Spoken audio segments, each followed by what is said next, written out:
Democratic super PAC turns up focus on Trump's coronavirus response. A top Democratic super PAC will begin running scores of new digital ads on Wednesday, aimed at holding President Donald Trump accountable for a host of comments he has made about his administration's response to the coronavirus pandemic. Priorities USA, which is now supporting former Vice President Joe Biden, will release 7 digital ads that use the words of nurse and doctors against the president, fault him for a shortage of critical ventilators, and turn comments he made doubting that anyone could have seen the crisis coming against him. The ads, along with efforts from other Democratic groups, show how nearly all Democratic organizations have shifted their paid media to focus on the Republican response to coronavirus, a reflection of both the belief that the outbreak is a liability for the GOP and the reality that the virus has the full attention of all Americans. The ads will air in the key battleground states of Michigan, Pennsylvania, Wisconsin, and Florida. The ads are meant to establish that early in the coronavirus crisis, Trump downplayed the issue. They will run in both English and Spanish and are part of the nearly $8 million television and digital ad buy the group is currently funding. Other priorities ads about the pandemic have already drawn the attention of the Trump campaign. After the organization began running in a titled exponential threat, the Trump campaign sent a cease and desist letter demanding television stations stop airing the ad. The Democratic super PAC increased the ad buy in response, but drew some criticism because the ad did splice together quotes that did not correspond with the rise in cases shown in the spot. Some of the digital ads released on Wednesday used the same editing strategy.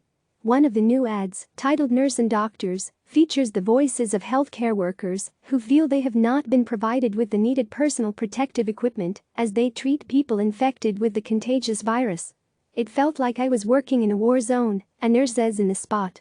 And another includes Trump saying on March 12 that relative to other countries, we have very few cases, as a graph shows the rate of spread in the United States. A third ad features Trump saying, nobody could have ever seen something like this coming at a late March press briefing.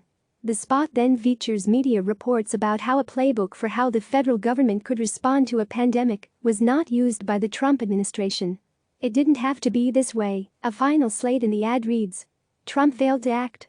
Former Obama administration staffers have accused Trump's administration of failing to use the playbook they wrote on how White House should deal with a spreading pandemic after the Ebola outbreak in 2014. I don't really know the reason that it wasn't used, Beth Cameron, former White House National Security Council Senior Director for Global Health Security and Biodefense, told CNN in March. I think it certainly would have been useful had it been used. Another ad features Trump deflecting responsibility at a mid-March news conference. I don't take responsibility at all, Trump is seen saying in the ad, before a map of the United States shows the spread of the coronavirus from late January to April.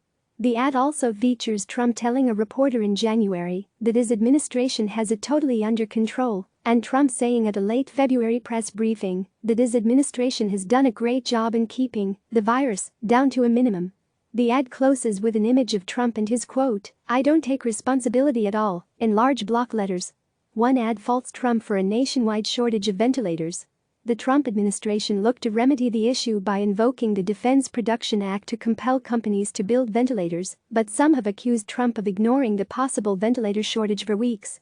The ad includes the voice of Maryland Republican Governor Larry Hogan saying, no state in America has enough ventilators, and Trump, as he has done repeatedly, claiming that the United States has a tremendous numbers of ventilators.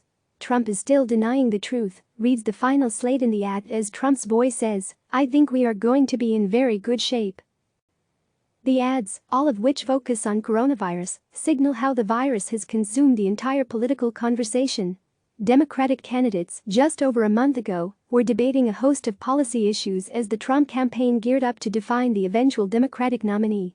But the spread of coronavirus has engulfed the country, making other issues seemingly pale in comparison.